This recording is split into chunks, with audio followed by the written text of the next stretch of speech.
Romuald Wadani qu'il a exposé. Résultat des courses, il a été élu à 94,05% des voix, une super majorité absolue du côté du Bénin, et il va donc ainsi remplacer le président Talon pour un mandat de 7 ans renouvelable une seule fois. Patrice Siméon, vous l'avez écouté, il est dynamique, il est jeune, il a une vision qui repose sur le développement des régions, sur le développement des territoires.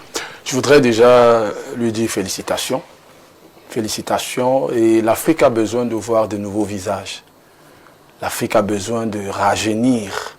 L'élite africaine a besoin de voir venir au pouvoir des jeunes qui ont une connaissance particulière du milieu dans lequel ils vivent, des jeunes qui veulent apporter quelque chose de nouveau. Parce que vous savez, en 1960, il y avait des jeunes qui voulaient voir l'Afrique devenir indépendante. C'était leur réalité à cette époque-là. Il y avait l'Afrique, les jeunes de l'avant 1960, et ces jeunes-là voulaient l'indépendance. Les jeunes de l'après 1960 avaient un autre rêve de commencer à bâtir, permettre à ce qu'ils puissent être des instruments qui puissent permettre à ce qu'ils puissent bâtir, autant pour moi, bâtir leurs États. Et ce, après les années 80-90, avaient un autre rêve, c'était la liberté. Et aujourd'hui, nous sommes dans un monde qui est ouvert, un monde où on voit des choses bouger ailleurs. Et aujourd'hui, on ne peut pas dire que l'Afrique n'a pas besoin également de voir des choses bouger. Bouger dans le sens positif. Parce que vous savez, parfois, ce n'est pas toujours la tête qu'il faut changer. Mais le monde a besoin de mouvement, et toute organisation étant également comme un être humain, on a besoin de changement. Et le Bénin, justement, aujourd'hui, quand vous voyez un président en 2016 qui arrive et un autre 10 ans plus tard, c'est important. Ça permet également de rajeunir l'élite. Parce que vous savez, à chaque personne qui arrive au pouvoir, il y a une nouvelle élite qui arrive, il y a une dynamique nouvelle qui apparaît, et des couloirs qui sont créés qui permettent à ce qu'il y ait de nouvelles personnes qui arrivent également aux affaires. Et ça permet également à l'économie de toucher le maximum de personnes. Ça permet également à certaines familles de sortir de la pauvreté. Mais quand vous cristallisez les attentions autour des mêmes personnes 40 ans, en fait, vous permettez à ce que la richesse puisse tourner sensiblement entre les mêmes personnes. Sur le plan économique simplement. Pourquoi? Là, c'est ce qu'on appelle ici le partage de la richesse. Donc le fait de renouveler même également l'élite, ça permet également la redistribution des cadres et la redistribution, n'est-ce pas, de l'économie. Et là, quand on regarde ce jeune homme a une lecture claire de ce qu'il a envie de faire, de ce qu'il veut voir le pays, connaît la réalité de son pays. Son pays est divisé en 10 régions, c'est comme ça qu'il voit, c'est comme ça qu'il présente sa vision. Moi, je l'encourage, bien qu'au-delà, quand je l'ai écouté, il manquait de la poigne, il manquait véritablement ce charisme-là nécessaire, mais je pense en fait qu'il aura certainement. C'est ce que je dis. Voilà, c'est ce que je dis, qu'il va certainement rencontrer tous ces éléments qui vont pouvoir permettre à ce qu'il soit chargé. Mais moi, ce que je dis sur le plan positif, à 50 ans, arriver au pouvoir, nous en avons besoin. Et moi, je suis Camerounais, j'ai justement besoin aujourd'hui de voir un président qui a cet âge. D'ailleurs, pendant l'élection présidentielle, je disais que je n'étais pour aucun candidat de plus de 60 ans. Dans un pays où la moyenne d'âge est de 20 ans, où la moyenne d'âge du gouvernement est de plus de 60 ans. Ça signifie qu'il y a une tromperie quelque part. Pourquoi? Pour moi, la construction d'un pays est comme une course de relais. À chaque génération, son tour de piste. Ce n'est qu'à la fin du tour de la piste qu'on pourra dire si l'équipe est vainqueur ou pas. Aucune génération, même si elle est constituée d'hommes descendus directement du ciel, n'a le droit de faire la course pour les autres générations. Et c'est ce que j'ai l'habitude de dire. Et aujourd'hui, il faut déjà passer le relais. Là, on a clairement écouté le candidat exposer sa vision, ce qui manque un peu également chez vous. Et il y a un peu trop de ce que le maire d'Atok appelle le poula-poula. Tout le monde va aller au meeting, tout le monde crie que le meeting est interdit, tout le monde va sur les plateaux télé et tout le monde s'insulte. Finalement, on ne réussit même pas à capter la vision. Vous avez vu un homme face au peuple, face aux jeunes, qui expose ce qu'il entend faire de façon claire. On peut savoir ce que Romuald Wadani veut faire du Bénin une fois élu président Ferdinand. Bon, j'ai suivi Ici, chez nous, les présidents, il y a des candidats qui ne s'expriment même pas. Hein. J'ai suivi un candidat J'ai suivi un candidat à la présidence dérouler son programme avec une grande maîtrise sur le plan théorique et faire des projections sur ce qu'il souhaite. J'ai surtout suivi quelqu'un dérouler de façon théorique ce qu'on entend par décentralisation, qui doit prendre en compte les spécificités sociologiques, anthropologiques, les réalités du terrain de chaque zone, pour que ces réalités soient des rampes de lancement de développement, tout en gardant les grands axes transversaux, pour qu'il y ait une cohésion dans un pays. L'agriculture, le tourisme, l'innovation. l'innovation. De la particularité ou bien des particularismes, c'est ça, justement la décentralisation, tout le déroulé qu'il faisait. À partir de cet instant, il est très difficile de transposer les réalités ou bien de faire des parallèles sur le plan des réalités sociologiques et anthropologiques de chaque pays. Parce que le véritable problème que nous avons même, c'est que les départs ont été mauvais. C'est-à-dire qu'à partir des années 60, même dans tous les pays d'ailleurs, c'est-à-dire qu'on nous a apporté, on nous a importé le développement comme une boîte de chocolat qu'il fallait manger. Et à un moment, on a totalement botté en touche toutes nos réalités sociologiques, anthropologiques. L'école d'ailleurs qu'on nous a amené était pour qu'on devienne des petits occidentaux. Et c'était Frère Dessert, celui qui arrivait avait justement son projet, il fallait nous tenir. Je crois que cette réalité est aussi la réalité du moment. C'est-à-dire que 60 ans après les années 60, 70 ans après les années 60, tous les esprits sont déjà orientés pour les changements de paradigme. Et je crois que c'est un peu ça que ce jeune président du Bénin est en train de dérouler, ce qu'il va implémenter là-bas. Mais il décortique un peu plus clairement la décentralisation, qui a des problèmes d'appropriation dans notre pays jusqu'à présent. Justement, c'est ce que je disais, c'est-à-dire que la décentralisation, le leitmotiv de la décentralisation, c'est quoi? Promotion du développement local et la démocratie locale. C'est ça, en un seul mot résumé, la décentralisation. La promotion du développement local et de la démocratie locale.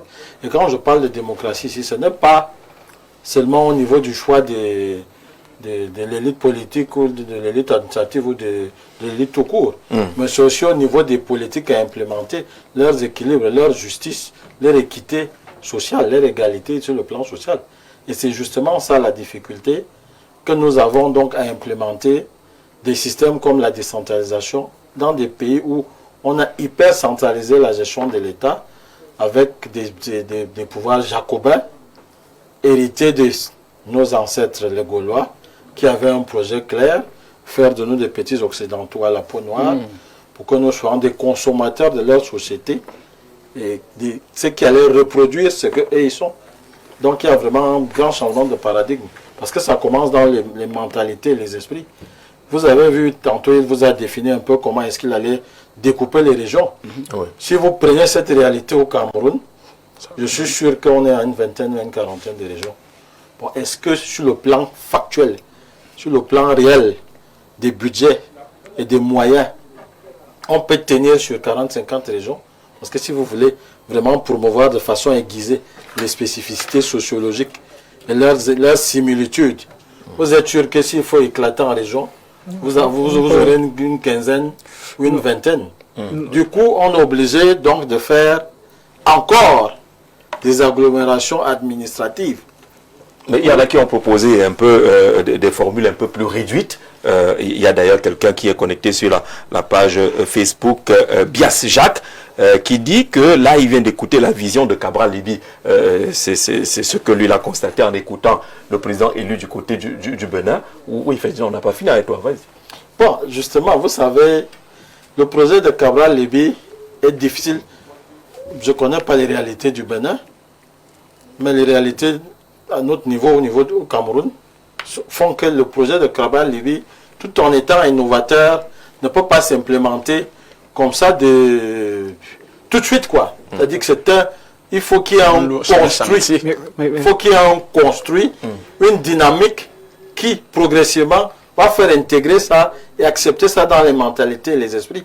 Parce que le mauvais réflexe que nous avons chez nous, et là où je dis la classe politique, quand à chaque fois qu'elle était à court d'arguments, à court de projets à vendre, c'est rapidement recoquevillé sur des contenus sociologiques, sur des contenus anthropologiques, sur des replis identitaires qui sont dangereux.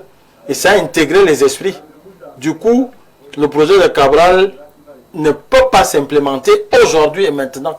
Il faut peut-être qu'il y ait un conçu sur une dizaine, une vingtaine d'années, sur plusieurs générations, une certaine éducation.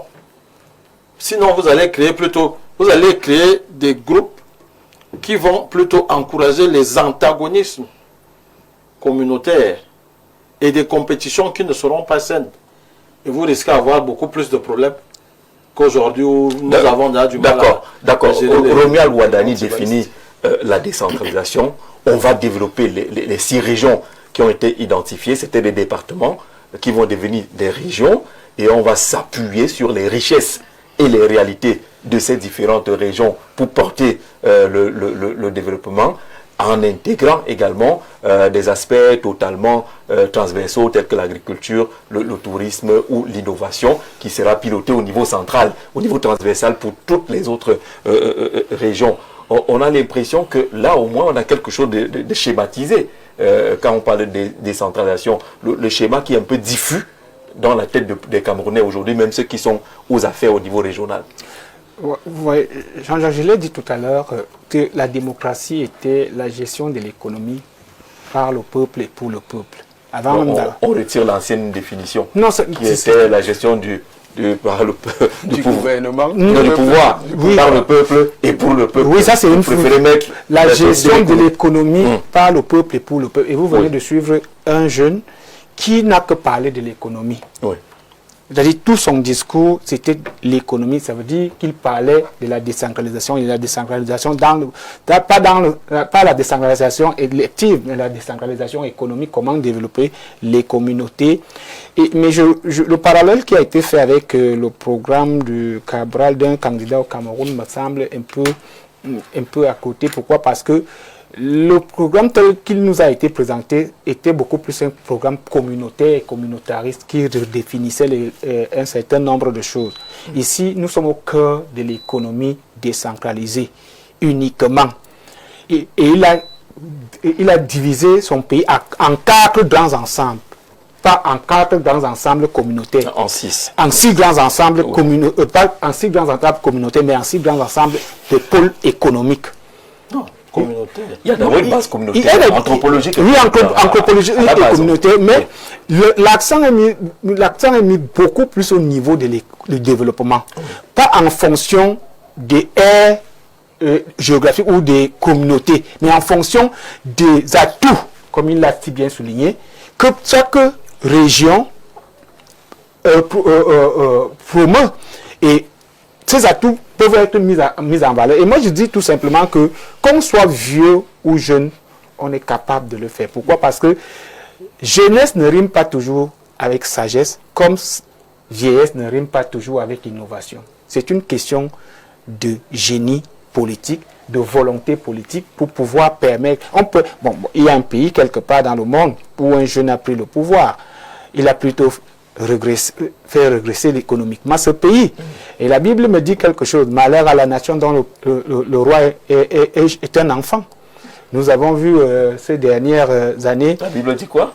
Malheur à la nation dont le roi est un enfant. Bon, maintenant, enfant, il faut définir ce qu'on entend par enfant dans la Bible. Justement. Il y a 2 pasteurs sur le plateau. Justement. Il faut bien nous expliquer. Justement, c'était pour dire à mon cher collègue Mvomoke, c'est pas toujours la jeunesse qui est porteuse d'innovation. Mais il y a une dynamique c'est une question. Ça tourne au moins. Et il le sait clairement que c'est l'esprit en l'homme qui définit ce qui peut apporter, ce que l'homme peut apporter. C'est-à-dire, on peut être vieux de corps et avec un esprit jeune, avec un esprit qui innove. Je voudrais qu'on change un peu aussi, peut-être parce que nous sommes dans un pays où nous sommes habitués à être dirigés, gérés par des gens d'un certain âge. C'est pour ça que nous sommes assez... oui, si on laisse l'aspect âge, qu'on ne s'embourbe pas dessus, oui. On sort quand même d'une présidentielle au Cameroun, oui, où on peut très peu vous dire ce que proposent les candidats. Cabral Libye, on sait ce qu'il propose. Oui. Ça fait le tour. Mais il publie des livres, ainsi de oui. suite. Les autres, Iodi, vous dit qu'il est souverainiste. point. Non, il a écrit. Non, moi je suis d'accord. Écoute, mais il me dit... Est-ce qu'on vend? Qu'est-ce que ça a été vendu à l'électeur? Qu'est-ce qu'on retient? Qu'est-ce qu'on a entendu? Est-ce qu'on a appris? Moi, j'ai suivi la dernière campagne. Là c'est vous. Attendez, la dernière campagne, il y a quand même eu évolution. Les candidats ont développé et ont présenté des atouts qu'ils entendaient promouvoir au cas où ils seraient élus. Il y a IOD qui a impacté une partie de la jeunesse. Comment est-ce qu'on lit ça? Attendez. IOD arrive. On le présente comme le jeune, candidat des jeunes, le roi des réseaux sociaux. Ça, c'est ce qu'on a dit au départ. Oui. Mais est-ce qu'à l'arrivée, aller voir un jeune là dehors, demander ce que IOD a proposé? Et il l'a fait. Non, je ne veux pas dire à vous. Faites un sondage là à l'extérieur et dites-moi ce que IOD a proposé. Moi, je vais prendre quoi aux quatre candidats? Carrément, ce que vous avez retenu. Ce que j'ai retenu. Oui, vous voyez quelle est la différence? Ce que vous avez retenu. Matomba a présenté un programme souverainiste qui n'est pas nouveau. Il ne s'agit pas de la nouveauté, il s'agit de programme. Je dis que c'est le programme, même en 2018, c'est le même programme. Mais bien sûr, on ne peut pas changer le programme à chaque élection. Il est question, nous avons vu Cabral qui a présenté un programme qui va un peu avec le fédéralisme communautaire. Fédéralisme communautaire. Il est venu aussi dans le sens de la rupture avec la France-Afrique. Il s'appelle Oshi a présenté. Mais du rupture la France-Afrique, tu vends quoi? Au type qui est dans la rue. Nous avons... Il t'a écouté à la télé, dit que rupture avec la France. Mais c'est lui qui parlait. Que tu lui as vendu. Lui te dit que je te transforme au Doumentan. Avec son manioc, je fais de Doumentan quelque chose de fort. Oui. Dans mes premiers propos, j'ai parlé de l'histoire et de l'historicité politique d'un pays. C'est très important pour qu'on fasse certains débats. Et je vais prendre le cas du Cameroun. Vous avez des concepts qui étaient parfois non écrits comme le développement auto-centré. Ce n'est pas loin de ce que le jeune président béninois a développé là. Développement auto-centré. Sauf que ce n'était pas écrit, mais ça s'appliquait dans les politiques publiques, et même les politiques sectorielles de pouvoir dans les années 60-70. Après, vous avez eu les plans quinquennaux. C'est-à-dire que les gens se mettaient sur le plan du suivi et de l'évaluation sur un nombre d'années. Voilà. Donc, et vous avez donc le sujet politique au Cameroun, qui est l'électeur. C'est lui le sujet politique. Il réagit et il se comporte en fonction du marché politique et de ce qu'on lui vend. Maintenant, qu'est-ce que le politique, que l'homme qui porte le marché politique ou la société politique vend dans un pays comme le nôtre? Vous allez voir que... Qu'est-ce que votre candidat... En réalité... Non, j'arrive. Je vais finir avec mon candidat, vous allez comprendre. D'accord. Partie de cette histoire et de cette historicité, on est resté cohérent au RDPC. Comment réagit le sujet politique? Le sujet politique qui est l'électeur réagit à ce que sa société lui impose et fait des choix en fonction de ça. N'est-ce pas? Ça veut dire que ce n'est pas le programme politique, proprement dit, porté par un candidat qui conditionne le choix du sujet politique qu'est l'électeur. Ici au Cameroun. Voilà, au Cameroun. Le RDPC donc est resté quoi? Allez lire le libéralisme communautaire. Le RDPC peut arriver. C'est le RDPC. Allez les clips. Allez voter Paul Biya. Non. On y va tous. Non. Le sujet politique, il va voter l'ambiance. Oui, je veux comprendre. Le sujet politique. Parce que moi je sors également du campagne électorale. Le sujet politique ne va pas voter l'ambiance et les danses. Non. Le sujet politique. Le discours de paix. Le sujet politique, c'est la paix. Le sujet politique. C'est ça. Moi, vous savez, quand je viens sur les plateaux, télé, vous y êtes. Je viens communiquer. Voilà. Et je parle de votre parti. Je parle de moi j'ai suivi en campagne électorale. Vous savez, oui. Je viens sur les plateaux pour parler de la réalité des choses. Et des réalités qui se vivent. Et qui n'est pas forcément l'idéal, mais des réalités. Non, vraiment, si vous êtes sur le terrain politique, où c'est un marché du donnant, et qu'on vend et on achète, oubliez l'idéal. Oubliez l'idéal. Non, je vous dis, même ailleurs, c'est-à-dire, sauf que les contextes ne sont pas les mêmes. C'est-à-dire que les réalités politiques et le marché politique chez nous font que le sujet, que les lecteurs votent d'abord ses intérêts. Et ces intérêts-là, la plupart du temps, sont disséqués à un moment vous pouvez même pas soupçonner. C'est communautaire, Parfois c'est l'individu. Oui. Parfois c'est l'individu. Est-ce que vous avez aussi questionné? Parfois c'est l'individu, parfois c'est villageois, parfois Jean-Jacques, est-ce que vous avez questionné la culture? L'acteur politique qui a maîtrisé ça, c'est justement fédérer tous ces intérêts qui peuvent amener le sujet politique à voter. Et au moment de l'addition, ça c'est les réalités. D'accord, qu'on sort de cette élection, la présidentielle du 12 octobre, où on ne peut pas vous dire exactement pourquoi Cabral n'a pas gagné. Je pense que communautaire, dans son libéralisme communautaire, qui connaît le libéralisme communautaire dans le RDPC. Dans le RDPC, rencontrons 5 militants. On fait le test. Moi, je vous parle du libéralisme communautaire. Même distribué dans les sections dans les conférences de livre jaune. Moi, je pense que la faute n'est pas seulement aux hommes politiques. Nous avons une masse populaire qui vit dans les bars, qui vit à boire, à manger, à fêter, à danser. C'est pas de la faute Non, attendez. Non, attendez. Est-ce que c'est la conséquence de quelque chose qui amène les gens à vivre il faut donc chercher les conséquences, parce qu'il faut aussi se pencher au niveau à faire une étude sociologique. Pourquoi le peuple n'exige pas des programmes? Parce qu'on l'a habitué à autre chose. Justement, on l'a habitué à boire et à manger, justement, à chanter, à danser. Nous avons un peuple qui ne s'intéresse pas, un peuple qui danse, qui chante, qui boit, qui mange, et qui a ce slogan. C'est ça qui donne l'argent, c'est ça qui nourrit les gens. Quand vous avez des slogans comme ça, il faut faire une étude sociologique. Ça veut dire que la conscience collective est très basse au niveau de l'émancipation politique. C'est-à-dire le niveau de compréhension, le niveau d'intérêt politique, le niveau de culture politique. Le niveau de culture politique est assez bas. Et il faut aussi souligner que le candidat ne s'adressait pas à la foule. Il y avait une élite, il s'adressait à une élite dans une salle. Dans une salle.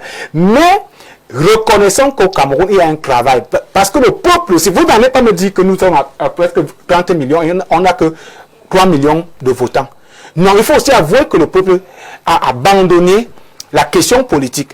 On devrait au moins non, grand-chose. Écoutez, même s'inscrire, la société civile, les hommes politiques, les Cabral et autres ont mobilisé, allez vous faire inscrire. Comment comprendre que nous sommes dans un pays de près de 30 millions d'habitants et qu'on se retrouve avec moins de 15 millions de votants ou d'inscrits? C'est pas normal. Qu'est-ce qu'il faut pour sensibiliser ce peuple? Le peuple a abandonné la question politique. Le peuple s'intéresse à boire et à manger, à fêter et à danser. Le peuple s'intéresse au pari foot. Le peuple s'intéresse au pari foot. Le peuple s'intéresse aux jeux de hasard. Le peuple s'intéresse au match de Barcelone et au championnat européen, pas même le championnat camerounais. Le peuple s'intéresse tout simplement au conflit entre la FECAFOOT et le MINSEP. Voilà un peuple. Et vous croyez que c'est la responsabilité? Voilà donc ce qu'est devenu le peuple. Oui.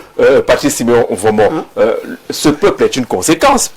On ne peut pas l'accuser au premier chef. Vous savez, quand on a dit que la politique aux politiciens, l'école aux écoliers, il y a eu un fossé qui s'est créé. Or, la politique est quelque chose qui s'apprend dès la base. Pourquoi? Il est important. Je dis, quand on parle de la politique, les gens pensent que la politique c'est quelque chose qui est ex nihilo. Mais que non. La politique n'est pas là-bas. La politique, pour moi, est en réalité ici, c'est quoi? C'est l'art de développer. C'est l'art de développer. Être utile. Être utile pour les autres. Permettre à ce que on soit un instrument qui apporte le développement. C'est d'ailleurs pour cela que je présente le politicien comme étant un industriel du développement. Donc, c'est-à-dire qu'une personne qui a des idées qui apportent le développement. Et ça, le développement de qui? Le développement des cités, des familles. Et cela part non seulement de la manière de présenter les choses. Et pour ça, il est important que les gens commencent à comprendre comment on fait pour arriver président de la République. À quoi sert un président de la République dans un État? À quoi sert un sénateur? À quoi sert un député? Ça commence dès la base. Et quand un enfant a déjà tous ces éléments-là dès la base, il comprend qu'en fait, moi en tant que enfant, peut-être demain, j'aspire à devenir président de la République, j'aspire à être sénateur parce qu'il faudrait que je sois quelqu'un qui est utile pour le développement. Quand vous regardez, par exemple, le programme qui est présenté par Romuald Ouadini, il vous dit qu'il y aura ce qu'on appelle les centres de développement en prenant compte des spécificités de chaque région. Si vous êtes, par exemple, dans l'extrême nord, sa spécificité, c'est quoi? C'est l'agriculture, n'est-ce pas? Et l'élevage. Alors, comment on permet à ce que l'agriculture et l'élevage deviennent... Pour spécifier l'oignon, le ail et... Oui, on est dans l'agriculture. Non, je prends les éléments qu'il a évoqués pour comment on peut donc utiliser ces spécificités pour en faire le moteur de développement local. Voilà, quand vous arrivez dans l'extrême nord, le grand nord dans le grand ensemble, il y a l'agriculture, il y a l'élevage. Alors, comment permettre à ce que l'élevage et l'agriculture puissent être un élément qui permet à ce que on ne voit plus des personnes qui quittent, des personnes qui quittent, n'est-ce pas, du grand nord pour venir faire la moto à Yaoundé. Il faut déjà permettre à ce qu'il y ait l'irrigation, permettre à ce que, comme c'est une zone sahélienne, c'est difficile d'avoir de l'eau là-bas. Et c'est difficile véritablement d'avoir de l'eau. Permettre à ce qu'il y ait de l'eau. Et comment on fait? Il y a beaucoup de propositions qui sont faites à travers le monde. Alors, et nous avons vu la Libye, pour que l'élevage, le Sénégal. Mais que l'élevage ne s'arrête pas seulement à faire paître les bœufs. Voilà, et maintenant il faut également la viande et permettre à ce que les voies de distribution soient possibles. Comment on fait pour partir, pour faire venir le bœuf, embarquer le bœuf de bœuf jusqu'à Yaoundé? C'est difficile. Le transport n'est pas évident. Et ça, c'est entre autres choses. Et nous ne faisons pas un débat de génération. Moi, je ne fais pas un débat de génération. Moi, je dénonce le complot contre la jeunesse parce qu'il y a un complot contre la jeunesse au Cameroun et je le dis qu'il est à la fois diabolique et satanique.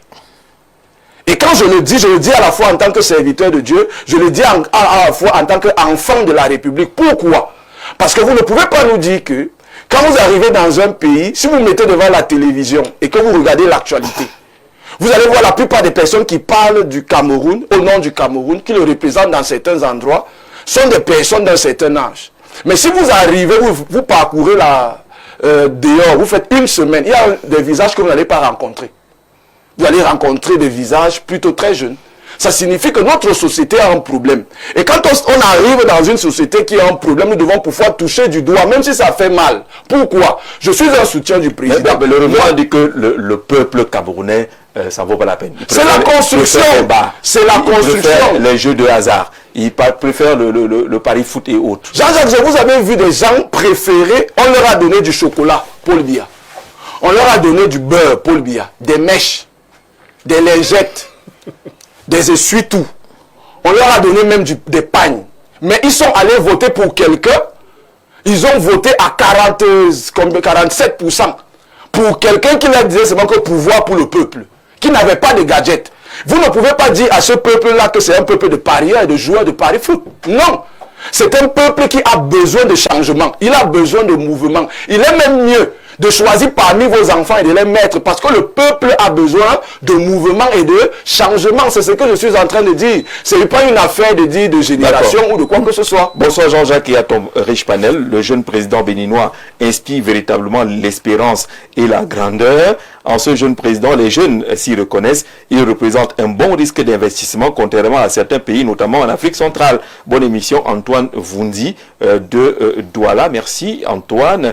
Bonsoir le plateau. Bonsoir Jean-Jacques et à tout ton panel. Prière de rappeler au monsieur qui parle de l'enfant roi que selon la Bible dont il parle, la transition se fait entre 11 et 12 ans pour devenir adolescent et qu'à 20 ans, c'est la majorité où on est compté parmi les adultes.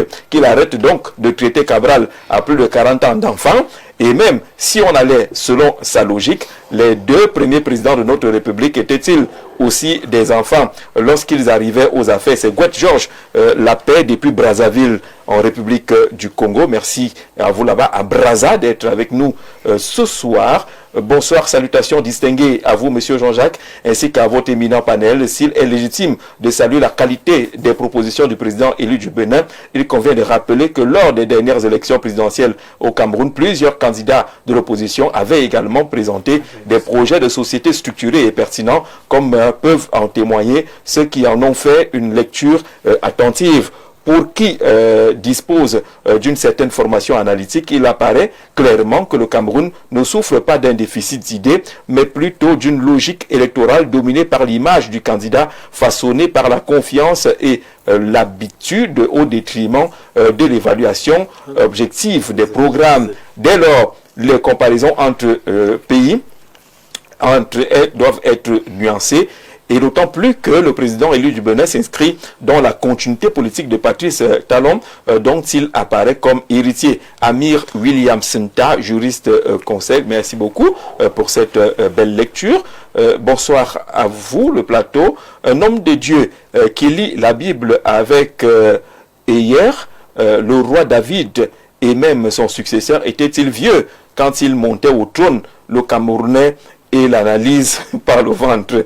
Serge et Luna, ton affaire d'enfant là, il faudra que tu nous expliques ça. Okay, bonsoir à tous. Je ne peux pas je ne sais pas que Roumial a gagné l'élection à base de son programme et le vrai adversaire a été mis de côté, j'en sais rien, mais on a écouté ce qu'il est en train de dire. Bonsoir tout le monde. Le fédéralisme communautaire est un très bon projet pour le Cameroun, comme les Boulous dans le sud, les Bamileke à l'ouest, et pourquoi pas d'autres tribus dans leur région. Arrêtez de mentir aux Camerounais. Jean depuis Obala, je crois que le débat n'est pas celui-là. C'est ça la dangerosité de ce programme. Il a justement, oui, c'est le risque, c'est le risque de ce programme et qui appellerait quand même qu'il soit mieux expliqué. C'est pas le même avec ce que le jeune président disait lors de sa campagne au Bénin. Merci pour l'actualité. On nous enseigne que les décrets de promulgation sont en train d'être signés. Peut-être qu'on aura bientôt le vice-président, peut-être que la fumée blanche qui va accompagner le parc au Cameroun sortira. Bonsoir à vous. En tant que Béninois et jeunes, nous sommes fiers de notre démocratie. J'ai moins de 40 ans, mais j'ai connu au moins 4 présidents. C'est vrai que depuis 2016, nous avons connu assez de problèmes sur le plan sociopolitique à cause des réformes, la constitution et le code électoral, ce qui n'a pas été facile pour une partie des populations. Malgré tout, la démocratie est respectée et chaque président qui vient sait qu'il ne peut pas faire plus de 2 mandats. Rodrigue du Bénin, le plus 229. Merci d'être avec nous depuis le Bénin et de faire ce témoignage-là. Jean-Jacques Iodi a fait plus de 10 sorties lors de la dernière présidentielle. Le candidat du RDPC a proposé quoi dans sa seule communication à Maroua? J'ai posé la question tout à l'heure. Les Camerounais ont plutôt retenu le discours du Bilibili. C'est pas le candidat qui a parlé du Bilibili, hein, Abo, celui qui a parlé du Bilibili. Il sait de quoi il parlait. Chacun ça même dépassé le président lui-même. Heureusement que le nôtre ne va nulle part. Une photo de lui et le président béninois renvoyerait à quoi? Terrible. Il dira de lui qu'ils sont collègues. Oui, ils sont collègues, non? C'est 2 présidents, un Sobkrika. Ils sont collègues. Alors, il a promulgué les lois, il n'a pas nommé le vice-président. Attendez, une chose, chaque chose a son temps. Il fallait d'abord promulguer, non? Maintenant, après la promulgation, on verra la suite, avec peut-être la nomination que vous attendez. Je m'appelle Moukitek, et si je suis là, c'est pour commenter ce que monsieur en veste chemise blanche carrelée dit. Alors, je suis en train de chercher.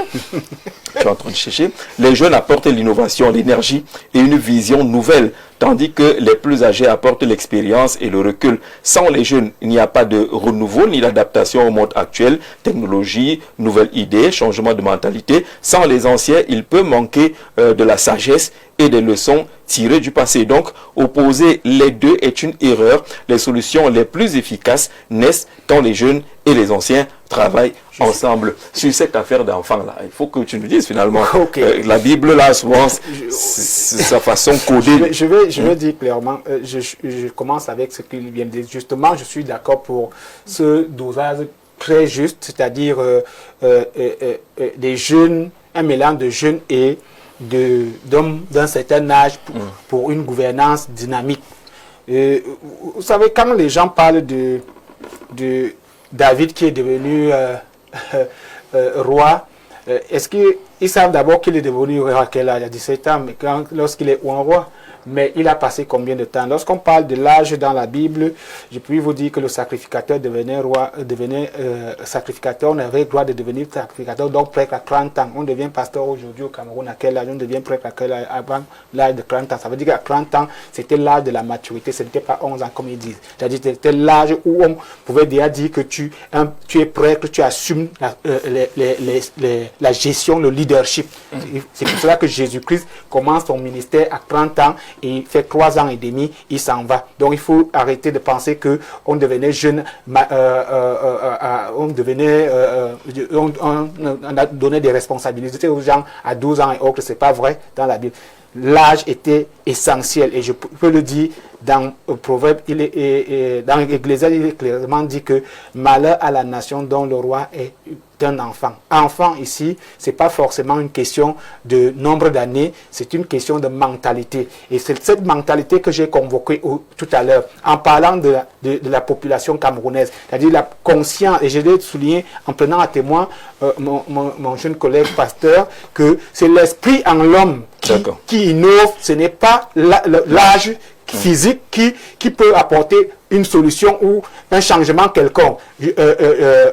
C'est ce que je dis là est écrit aussi dans la Bible, Job, dans le livre de Job, où l'un des intervenants dit qu'il était plus jeune, mais c'est l'esprit qui fait l'affaire. Donc, c'est l'esprit des Camerounais qui pose un problème. C'est-à-dire quoi? Quand je dis, c'est des gens qui se sont livrés à la distraction, à la légèreté. J'ai convoqué ici comment des gens peuvent se retrouver, c'est-à-dire une élection, nous sommes à moins de 5 millions de votants. Dans un pays où nous avons 30 millions d'habitants, disons-nous des vérités. Nous avons 3 millions d'inscrits, finalement même 2 millions. 2 millions, voilà. Mais il faut aussi, parce que il ne faut pas jeter le dévolu sur les hommes politiques. Nous avons une société qui a abandonné ses responsabilités. Il faut le dire, que ça plaise ou pas. Il ne faut pas toujours dire que non, c'est parce que les gens tiennent, ils ne veulent pas partager. Non, personne ne viendra donner au peuple son pouvoir. C'est le peuple lui-même en s'émancipant, en se développant, parce que c'est une population développée qui fait une nation développée. D'accord, on est d'accord. Lorsqu'on lit les messages des uns et des autres, je vais profiter justement pour lancer cet appel-là à l'endroit du président national du PCRN, l'honorable Cabral Lidi. On espère qu'il acceptera venir un de ces après-midi, s'asseoir ici avec nous pour qu'il explique le fédéralisme communautaire. On voit beaucoup d'interprétations à travers les messages que vous envoyez. Ce serait utile. Monsieur le Président, ne nous refusez pas ça. Vous ne nous avez jamais refusé qu'on joue à ce jeu d'explication du fédéralisme communautaire, parce que on a senti dans le propos de gens de Dieu qu'ils redoutent, il y a des risques de glissement dans cette affaire de communautaire là, que d'aucuns qualifiaient de repli, de tribalisme. Et voilà quelqu'un qui a clairement dit que non, il faut que les zéros ne soient chez eux, les bassins soient chez eux. C'est pas ce que le message est passé. Et comme nos amis du PCRN nous écoutent, on espère que le président va accepter venir échanger avec nous sur ce plateau qu'il aime d'ailleurs beaucoup,